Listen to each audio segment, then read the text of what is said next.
அதுக்கப்புறம் ஒரே விஷயம் தான், மொபைலே ஒண்ணு நீ இருக்கணும் இல்ல நான் இருக்கணும். வெட்டியே கொன்றுவேன். கட்டுனா என்னதான் கட்டுவேன்னு என் புருஷன் ஒத்த கால்ல நின்னாரு. சத்தியமாங்க, ஜஸ்ட் 6 மந்த் தான் ஆகுது கல்யாணம் ஆகி. 6 மாசத்துல இப்ப சொல்றாரு வெட்டுனா ஒன்னதான் வெட்டுவேன். ஓவரா பேசிக்கிட்டு தெரியுறியாமே.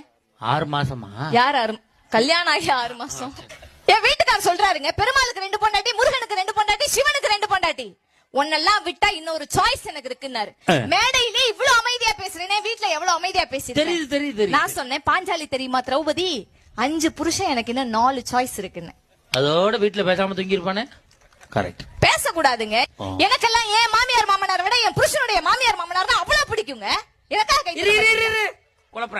குழப்பத்தை உண்டு விட்டேன். மெட்ராஸ் வேலையை நீ காட்டுற. என்ன குழப்பம்? என்ன சொன்ன திருப்பி சொல்லு. எனக்கெல்லாம் என் மாமியார் மாமனாரை விட என் புருஷனுடைய மாமியார் மாமனார்னா ரொம்ப பிடிக்கும். அப்போ உங்க அப்பா அத்தா குழப்பிட்டாங்க பாத்தீங்களா? எவ்வளவு டெக்னிக்கா பேசுறதுக்கு பாருங்க. என் புருஷனோட மாமா மாமியா உங்க அப்பா அத்தா. எஸ். நான் வீட்டுக்குள்ள போகும்போதே மாமியார் வீட்டுக்குள்ள ஒரு கொள்கையோட போனேன்.